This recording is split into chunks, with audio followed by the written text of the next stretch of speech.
बिस्मिल्लाहिर्रहमानिर्रहीम, अस्सलाम वालेकुम जी। मैं नजमुल हसन बाजवा हूँ। नाज़रीन किराम, 3 बहुत बड़ी अपडेट्स इस वक्त आपके साथ शेयर करने के लिए मेरे पास मौजूद हैं। सबसे बड़ी और इंतहाई अहम तरीन अपडेट तो यह है कि एक इंतहाई अहम मुलाकात हुई है चीफ जस्टिस की सरबराही में इस्लामाबाद हाई कोर्ट के जजेस की। इस्लामाबाद के हाई कोर्ट के जो 5 जजेस हैं वो चीफ जस्टिस उमर अता बंदयाल से मिले हैं। तो ये मुलाकात बहुत अहम तरीन गर्दानी जा रही है क्योंकि इसमें chief justice Islamabad High court इसमें मौजूद नहीं थे। इनके बगैर ये जो बाकी 5 जजेस हैं ये चीफ जस्टिस पाकिस्तान जस्टिस जनाब उमर अता बंदयाल साहब से मिले हैं। तो इसका नतीजा क्या निकल सकता है? मतलब बहुत सारे लोग ये कह रहे हैं कि शायद जो है वो ये चीज़ें इमरान खान के हक में बेहतर होने जा रही हैं। तो उसमें कितनी हकीकत है कि वाकई चीज़ें जो है ना वो इस मुलाकात के बाद इमरान खान के हक में बेहतर हो जाएंगी? नंबर 1। नंबर 2, नाज़रीन किराम, एक और कमीशन भी बना है और उसमें जस्टिस काजी फायज ईसा और 2 और मेंबर्स जो है वो मिलकर ऑडियो लीक्स के बारे में तफ्तीश करने वाले हैं। इसके ऊपर भी एक नए फड्डे की खबरें आ रही हैं। वो क्या है, क्या यहां पर भी मामला खराब हो सकता है? और तीसरी बात, इमरान रियाज के बारे में फाइनली अल्लाह का शुक्र है आज बहुत अच्छी नहीं बहुत अच्छी खबरें आई हैं। इमरान रियाज के बारे में आज बहुत अच्छी खबरें आई हैं। सो ये 2-3 चीजें हैं, मैं आपके साथ एक एक करके शेयर कर देता हूं। सबसे पहले इमरान रियाज से शुरू कर लेते हैं। देखिए, आज इमरान रियाज का केस था, अगेन आईजी पेश हुए। आज जब सुबह हाईकोर्ट में जो लोग आपको पता है जाते हैं, अंदाजा उन्हें होता ही है आमतौर पर कितनी सिक्योरिटी होती है। आज आमतौर से यानी कि मामूल से हटके सिक्योरिटी थी। सिर्फ कमरा अदालत के अंदर भी शुरू में सिर्फ जो है ना वो वकीलों को जाने की इजाजत थी और किसी को भी जो है ना वो जाने से रोका जा रहा था। तो बहुत ज्यादा इसके बहुत ज्यादा चांसेस थे कि शायद आज इमरान रियाज को जो है ना वो पेश कर दिया जाएगा। लेकिन बहरहाल आज दोबारा चीफ जस्टिस ऑफ पाकिस्तान ने chief justice of Lahore high court ने बार बार पूछने के बाद भी आईजी सिर्फ इसी बात पर डटे रहे। उन्होंने कहा जी लगता नहीं है कि ये देखें मुजामत करके लेके गए हैं, ये देखिए ना, ये फुटेज देखें ना, ऐसे लग रहा है जैसे वो अपनी मर्जी से जा रहे हैं। यहां पर एडवोकेट अजहर सदीक जो हैं, जो इमरान रियाज का केस लड़ रहे हैं मियां अली इशफाक के साथ मिलकर, एडवोकेट अजहर सदीक ने एक ऐसी मजेदार यहां पर एक मूव खेला जिसके बाद पूरी की पूरी, और एक वो वीडियो चलाई जिसके बाद पूरी की पूरी गेम पूरा का पूरा अब यूं समझिए कि 5 ही पलट गया सारी गेम का। वो क्या थी? वो नजर इकराम ये थी कि इन्होंने अजहर सदीक ने कहा और उन्होंने कहा जी ये कहते हैं इमरान रियाज ने मतलूब था, नहीं था ना, ये तो यही मानना है कि इमरान रियाज पुलिस का मतलब ही नहीं था।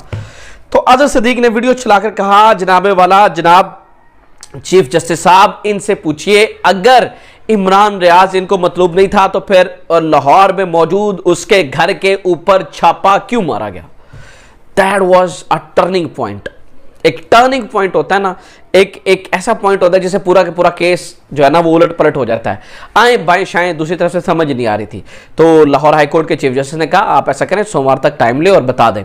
अब आप कहेंगे तो इसमें खबर बड़ी कौन सी है? नहीं, खबर ये नहीं है, अच्छी खबर अब मैं आपको बता रहा हूं। नाज़रीन किराम, मियां अली इशफाक, जिनको मैं बार बार कह रहा हूं कि आप सारे लोग जानते ही हैं, मियां अली इशफाक ने इसके अंदर आज चीज़ें जो है ना वो ऐड की हैं। मियां अली इशफाक ने कहा वो एक स्पेस सेशन के अंदर बात करते हुए उन्होंने कहा जी मैं और अजहर सदीक साहब अभी बातें जो है ना वो खुल के नहीं बता सकते। उन्होंने कहा जी मैं अल्लाह को हाजिर नाजिर जान के बता रहा हूँ, अल्लाह को हाजिर नाजिर जान के बता रहा हूँ इमरान रियाज खान साहब जिंदा भी हैं, खैरियत से भी हैं, बिल्कुल ठीक भी हैं। और उन्होंने ये भी कहा कि मैं बता नहीं सकता लेकिन मुझे ये भी पता है कि इमरान रियाज साहब किस डिपार्टमेंट के पास हैं, कहां पर हैं, किस जगह पर हैं। वो कहता जी मैं इसलिए नहीं बता सकता क्योंकि देखिए फिर स्ट्रैटेजी तब्दील हो जाती है, चीज़ें तब्दील हो जाती हैं। तो मियां अली इशफाक ने इस केस को इतना ज़बरदस्त तरीके से परसू किया है, इतना ज़बरदस्त तरीके से वो परसू करके आगे लेकर आए।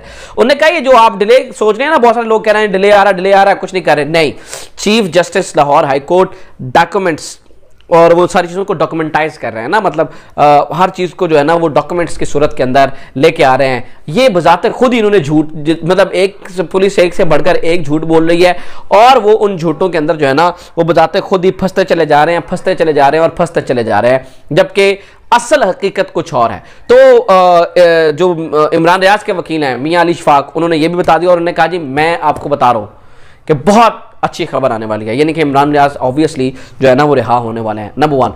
नंबर 2, नाज़रीन किराम, ये भी बताया जा रहा है कि अगर अब सोमवार को कुछ गड़बड़ हुई तो हो सकता है किसी बड़े अफसर की वर्दी भी उतर जाए। मैं पुलिस वालों की बात कर रहा हूँ, हो सकता है क्योंकि अदालत ने जो है ना उन्हें बड़ा मौका दिया, लेकिन इन्होंने उस मौके से जो है वो कुछ सीखा नहीं, किया नहीं, और ये सारी चीज़ें। तो ये तो इमरान रियाज के बारे में, मतलब अब बड़े दिनों के बाद एक अच्छी खबर, पॉजिटिव खबर, एक मज़ेदार खबर जो है ना वो सुनने को मिली है। दूसरा नाज़रीन किराम, मैं यहाँ पर दो बातें और भी कर दूँ। अनम शेख साहिबा हमारी दोस्त जर्नलिस्ट हैं, उन्हें इस्लामाबाद से गिरफ्तार किया गया है। अनम शेख जो है वो एक बड़ी वो दबंग बंदी है, बड़ी अच्छी बंदी है, मुहिब्बे वतन है, सबसे बढ़कर सहाफ़ी है। और उस सहाफ़ी को, अनम शेख को ये कह कर गिरफ्तार किया गया है कि ये तहरीक इंसाफ की वो हैं, लीडर हैं, रहनुमा हैं, और उसके तहत MPO के तहत उन्हें गिरफ्तार किया गया। मतलब अनम शेख के बारे में मैं क्या अल्फाज कहूँ, इतनी शानदार मुहिब्बे वतनबंदी, जो लोग उसे शुरू से फॉलो करते रहे हैं उन्हें पता है कि किस तरह से वो पाक फ़ौज को सपोर्ट करती नहीं है, किस तरह से वो हमारे इदारों को सपोर्ट करती नहीं है, किस तरह से वो ISI को, और जो है ना GHQ से अवार्ड भी हासिल कर चुकी हैं। तो उनको जो है ना वो पुलिस ने उठाया और वो उन्हें 3 MPO के तहत जो है ना वो गिरफ्तार किया, which is highly highly highly highly highly condemnable, ठीक है। और उसको जो है ना वो कंडेम किया जाना चाहिए और उनको गिरफ्तार। दूसरी बात यह है कि हमने यहाँ पर जो है ना वो DJC, जो डिजिटल जर्नलिस्ट क्लब है हमारा, उसने हमने जो लोग उस दिन मौजूद रहे हैं उधर, उनके तहफ़्फ़ुज़ के लिए हमने ये कदम उठाया कि एक पटिशन तैयार किया, जिसे हमारे क्लब के जनरल सेक्रेटरी नबील रशीद साहब हैं, वो जो है ना वो उसको पेश कर रहे हैं उसको। तो ये बड़ी एक अच्छी बात हुई है। अब आ जाते हैं नाज़रीन किराम मुलाकात की तरफ, जो 3 घंटे की एक बड़ी और ज़बरदस्त मुलाकात हुई है। वो मुलाकात क्या है? देखिए, बड़ा अनयूजुअल है इतनी लंबी मुलाकात होना, वो भी चीफ़ जस्टिस के साथ, इस्लामाबाद हाई कोर्ट के जजेस की, जिसमें हाई कोर्ट के चीफ़ जस्टिस जो हैं वो मौजूद ना हो। हाई कोर्ट के जो चीफ़ जस्टिस हैं उनके बारे में तहरीक इंसाफ का ख्याल ये है कि वो बायस ना, तहरीक इंसाफ कहती है, ठीक है। जबकि जो बाकी जजेस हैं उनमें उनके अंदर जो है ना वो 5 जजेस हैं, कुल मिला के 8 जजेस हैं मेरे ख्याल से हाई कोर्ट के अंदर। चीफ़ जस्टिस आमिर फ़ारूक गए तो पीछे रह जाते हैं 7 में से बाबर सत्तार साहब भी मेरे ख्याल से नहीं गए हैं। बाबर सत्तार साहब भी अपने आप को थोड़ा सा अलग रखते हैं। बाकी रह गए 6। इन 6 में से 5 जजेस, जिनके अंदर मैं सारे जजेस का नाम आपके सामने रख देता हूँ, इनमें से 5 गए हैं। अब एग्जैक्टली नहीं पता कौन से 5 गए हैं।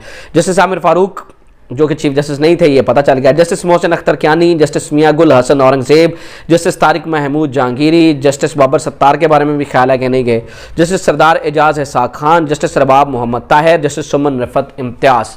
अब इस मुलाकात के बारे में एक ख्याल किया जा रहा है कि शायद चीज़ें इमरान खान के हक़ में बेहतर हो जाएँ, थोड़ी सी जो है ना वो बेहतरी की तरफ जो है ना वो जाना शुरू हो जाएँ, या थोड़ा सा जो है ना वो मामला सेटल डाउन होना शुरू हो जाए। उसकी वजह मैं आपको बता देता हूँ कि वो ऐसा क्यों हो रहा है और ये क्यों ख्याल है। क्योंकि इसमें जितने केसेस चल रहे हैं ना, आइन और कानून के मुताबिक चलाने का फ़ैसला किया गया है। और आइन और कानून के मुताबिक देखें तो इमरान खान को बहुत सारी जगहों से जो है ना वो रिलीफ मिल जाएगा। तो लिहाजा मुझे लगता है कि एक तरफ जहाँ पर ऑडियो लीक्स के बारे में, और आज भी एक ऑडियो लीक हुई है, उसके ऊपर भी मैं अगली वीडियो में तफसीलन बात करूँगा, जिसके बारे में इमरान खान साहब की, साबिक़ा वज़ीर आज़म साहब की ऑडियो लीक हुई है। तो खैर बहुत सारी बातें की जा रही हैं, बहुत सारी चीज़ें हो रही हैं, लेकिन ये एक खैर नई चीज़ है जो कि इस वक्त सामने भी आ रही है और हो भी रही है। तो उस ऑडियो लीक्स के ऊपर जो है ना वो एक और कमीशन, जुडिशल कमीशन गवर्नमेंट ने बनाया है, जिसमें justice Qazi Faez Isa, chief justice Islamabad High Court और chief justice Balochistan High Court को जो है वो शामिल किया गया है। अब क्या इंटेंशन है, गवर्नमेंट ऐसा क्यों करेगी, ये मेरी समझ से बालातर है। इससे क्या निकलेगा ये भी देखते हैं। अपना ख्याल रखिए। खुदा हाफ़िज़। पाकिस्तान।